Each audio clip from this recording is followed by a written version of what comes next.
Olá, pessoal, tudo bem? Sejam bem-vindos a mais esse episódio, né? Estamos aqui com esse canal no objetivo de informar a sociedade, trazer informações mais breves, mais rápidas e científicas, né? Com maior qualidade. Eu sou a Bianca, sou neuropsicóloga, tenho mais uma década de atuação aí, né? A minha convidada é a senhorita Luana, ela vai se apresentar. Olá, pessoal. Meu nome é Luana. Eu sou neuropsicopedagoga, psicopedagoga e psicomotricista. Assim como a Bianca, eu também atuo há uma década nessa área da saúde e educação com a neurodivergência. Muita bagagem, então, né, Isso Luana? aí. Vamos lá, Luana. Eu soube que hoje você quer perguntar um pouco mais sobre avaliação neuropsicológica. Isso mesmo. Bom, quando nós estamos na área da saúde, especificamente na neurodivergência, a avaliação neuropsicológica é um fator essencial. Porém, muitos pais reclamam um pouquinho em relação ao valor dessa avaliação.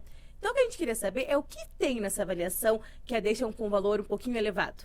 Como funciona esse processo avaliativo? Eu adorei a sua pergunta, Luana, né? O que eu mais recebo de mensagens, né, são: é uma consulta, eu quero marcar uma consulta. E as pessoas acham que é como médico, né? Elas vão uma vez, o médico passa as informações, faz já o diagnóstico e libera ou pede algum acompanhamento. Quando nós falamos de avaliação neuropsicológica, nós estamos pedindo avaliação de processos específicos, como atenção, tanto concentrada, dividida, alternada, memória e função executiva, memória de reconhecimento, inteligência, às vezes tem inteligência geral também. A gente vê questões de responsividade social para identificar autismo. Numa criança, por exemplo, a gente pode estar vendo os marcos do desenvolvimento e tudo isso vai agregando valor. Por quê? Diferente de uma ida ao médico, que você vai lá uma vez e ele é o especialista e ele já fala o que ele acha que é, a avaliação neuropsicológica, nós, como especialistas, precisamos dos testes, né? Assim como os médicos pedem exames de sangue, eles também pedem avaliação neuropsicológica. Não deixa de ser um exame. Então, uma avaliação neuropsicológica envolve ali de 10 a 15, às vezes 20, 25 testes, sabe? É isso que vai agregando valor. Então, por exemplo, o famoso VISC, que os pais perguntam tanto. O VISC, ele é uma bateria de testes que envolve de 10 a 15 testes que são aplicados em crianças de 6 anos completos até 16 e 11 meses e alguns dias, né? E ele faz toda a metrificação para ver onde está a dificuldade, né? Se essa criança está com algum transtorno do desenvolvimento intelectual, se essa criança tem alguma dificuldade em algum dos processos da aprendizagem, se essa criança tem um destaque maior, um rastreio de altas habilidades, por exemplo. Né? Então, não é só o VISC, às vezes fala avaliação com VISC, né? O VISC é um dos testes, como eu te falei, o VISC não está medindo outros parâmetros neuropsicológicos. Então, acaba que são várias sessões, né? Então, em média, aí a gente faz 5 a 10 sessões por paciente. Né? Depois que o paciente sai ali, são várias horas, inclusive com aplicação de teste, entrevista com os pais, às vezes com o próprio paciente, quando é de adultos. E quando ele sai, né, a gente tem todo mais um trabalho de 10 a 15 horas em cima para analisar os testes, analisar os resultados. Cada laudo demora mais ou menos de 2 horas e meia, às vezes 3, 4, 5 horas para ser escrito. Né? Às vezes a gente vai fazer uma avaliação lá, ver um resultado que tem alguma divergência, alguma coisa que não justifique, a gente tem que fazer uma investigação com maior profundidade, sabe? A gente chama essa de uma avaliação mais qualificada ainda, por causa das discrepâncias que podem surgir.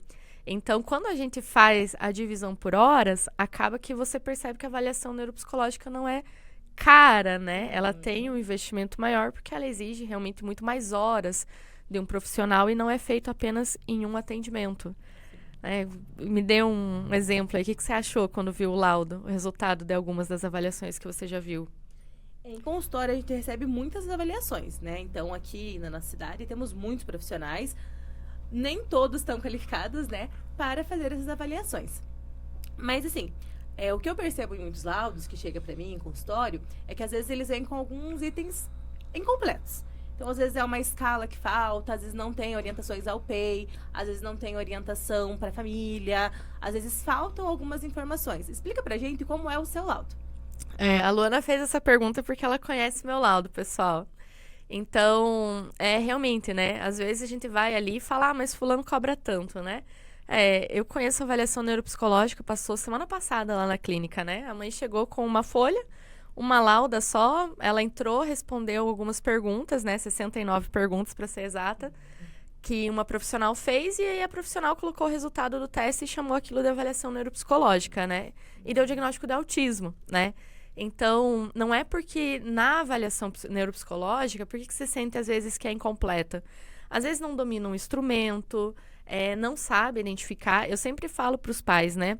Que quem não sabe qual é a diferença de vermelho, bordô e magenta, não sabe, né? Vai chamar tudo de vermelho, né?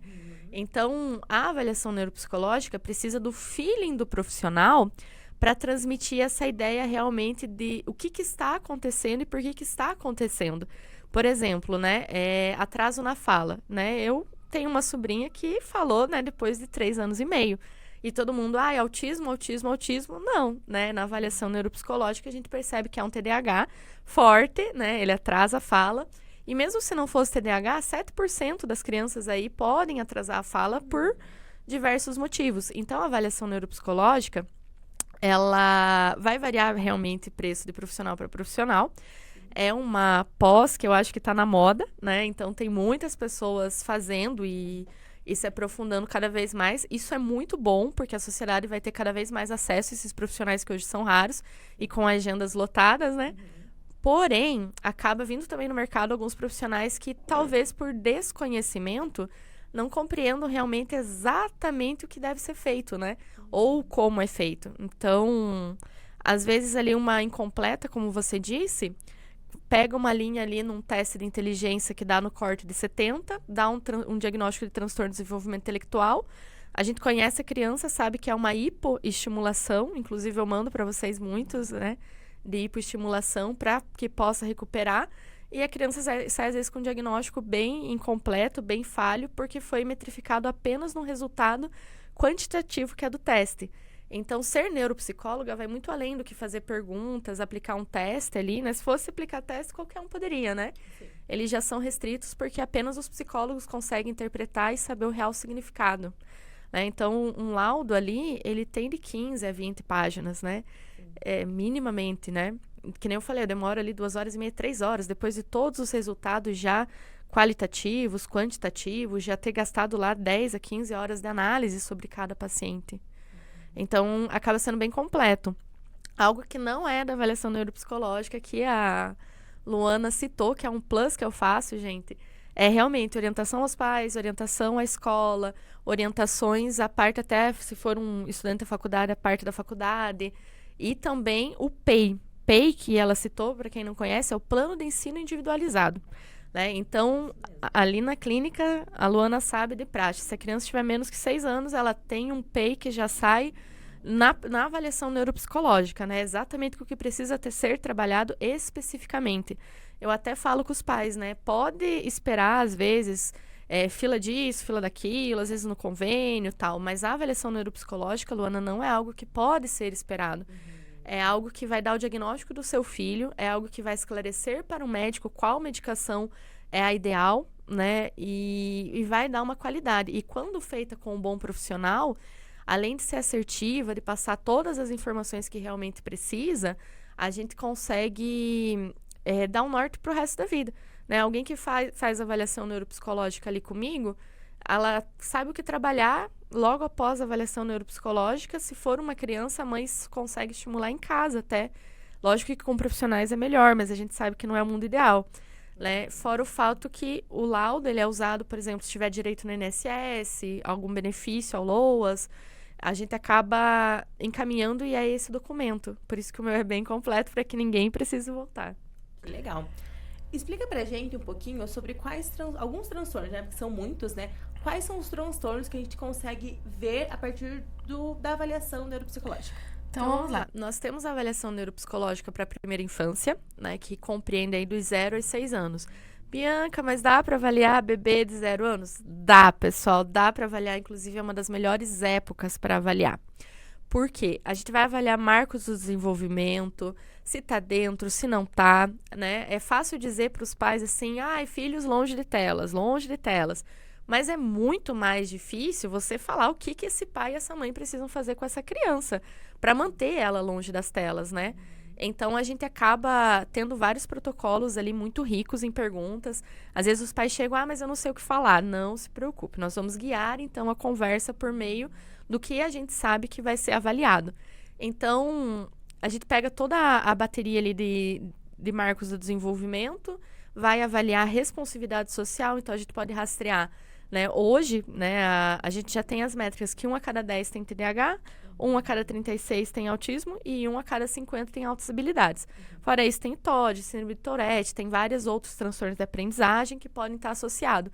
Numa avaliação neuropsicológica, a gente identifica precocemente, né, nesse caso da primeira infância. Se esses sintomas são dentro do esperado, não são, é natural, não é, como que o pai pode intervir para ajudar essa criança a ter menos dificuldade, isso na primeira infância, né? Já sai dali com o mapa do desenvolvimento. É uma das avaliações que eu mais gosto de fazer, inclusive, porque é uma das mais prazerosas ali, porque você dá muita resposta e você garante o desenvolvimento dessa criança. Aí a gente passa também para os adolescentes ou um pouquinho mais velhos, assim. Então, pega lá uma criança de 6, 7 anos que não está aprendendo a escrever, não está aprendendo a ler, né? Então, a gente vai fazer a investigação. É um TDAH? É um transtorno da aprendizagem? Porque se for um TDAH, o tratamento vai envolver, inclusive, uma medicação. Se for um transtorno da aprendizagem, a gente precisa ver em que área, em que campo, qual o tratamento que eu vou fazer, se eu vou mandar para a parte neuropsicopedagógica, para a psicomotricidade, se essa criança precisa de alguém em sala de aula ou não precisa. Então, a gente vai pegar esses transtornos. E na vida adulta também, né? Por incrível que pareça também, acho que eu tô falando bastante essa palavra incrível, né, gente? Mas é uma surpresa os adultos se depararem com diagnósticos tardios, né? Por que você acha que isso acontece, Luana, diagnósticos tardios? Eu acredito que muitas vezes, né, pelo que a gente vive em consultório, os pais eles acabam buscando diagnóstico a partir do diagnóstico de seus filhos. Né? Talvez porque quando éramos crianças não tínhamos tanto acesso, nossos pais, né, e pais de outras famílias, não tinham tanto acesso à informação e à própria saúde mesmo, como hoje nós temos. Então, nós não tínhamos tantos profissionais qualificados há um tempo atrás, como hoje temos, para ter esses diagnósticos. Perfeito, Luana. É exatamente isso. Muitas vezes, né, 80% aí é genético, né? Então, acaba que os pais vêm nos filhos, depois vão atrás, e as próprias pessoas, elas começam a trabalhar, né? A pandemia, por exemplo. Eu nunca fiz tanto diagnóstico ali de autista adulto como foi o período da pandemia. As pessoas estavam depressivas, isoladas, né? E algumas pessoas estavam felizes, tranquilas e sem crise de ansiedade, sem depressão. E aí elas queriam entender por que elas estavam tão felizes. E aí elas começaram a se identificar com várias características do autismo. O que acontece? É comum as pessoas falarem, antes não existia, agora existe. Antigamente não se tinha acesso à informação, né? Não era a sociedade do conhecimento. Né? Hoje nós estamos aqui, né, reunidas, né, para poder falar com vocês, mostrar, e isso vai chegar no conforto do lar de vocês, ou num ônibus, ou no metrô, seja onde vocês estiverem, irão poder assistir, né, um diálogo de duas profissionais, né, que nem a gente falou, com mais de 10 anos de atuação aí na área, né, e com uma informação super científica, rica e acessível. Então, esse acesso à informação fez com que as pessoas começassem a identificar e saber, poxa, eu tenho algo, então eu vou passar para uma avaliação para descobrir. Será que está dentro do limite? Será que não? Né? E aí a gente descobre que um transtorno, ele precisa ser um transtorno. Ele precisa ser recorrente, persistente e atrapalhar o seu dia a dia. Então, nessa parte, muitas vezes os adultos, eles percebem, se identificam através das informações que acessam no próprio TikTok, no próprio Instagram, e acabam indo atrás e buscando, né? E aí falam, é cara a avaliação neuropsicológica? Cara, eu acho você desenvolver a tua vida inteira sem saber o que você tem, sem suporte, sem adequação, né? Reprovar, né? Um ano reprovando ali porque você é um TDAH, ninguém identificou, é muito mais caro, né, para sua vida do que fazer uma avaliação neuropsicológica, né? E é comum muitas vezes que as pessoas frequentem um médico ali mensalmente, né? Para pegar receita, para ver um acompanhamento. Então, quando você faz uma avaliação neuropsicológica, é como se fosse um ano de acompanhamento do médico, só que isso vai acontecer ali em um curto período de espaço, né? 1 mês, 2 meses, 2 meses e meio, quando a pessoa não tem tanta disponibilidade para estar sempre fazendo os testes, né?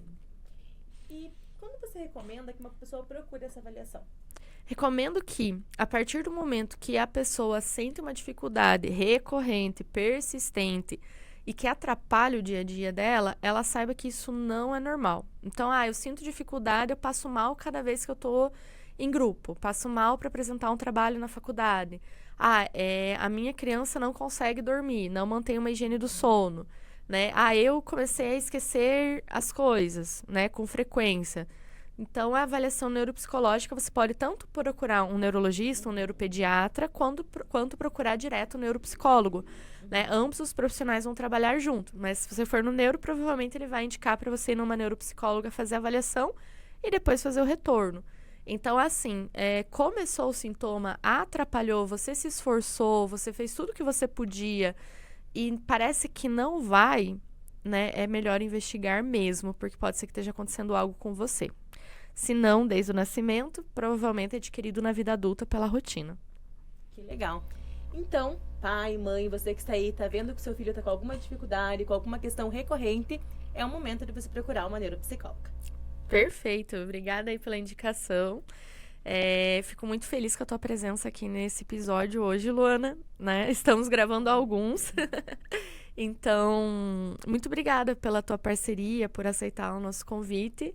E, pessoal, caso tenham dúvidas, pode deixar as perguntas aqui que a gente vai respondendo, tá bom? Até!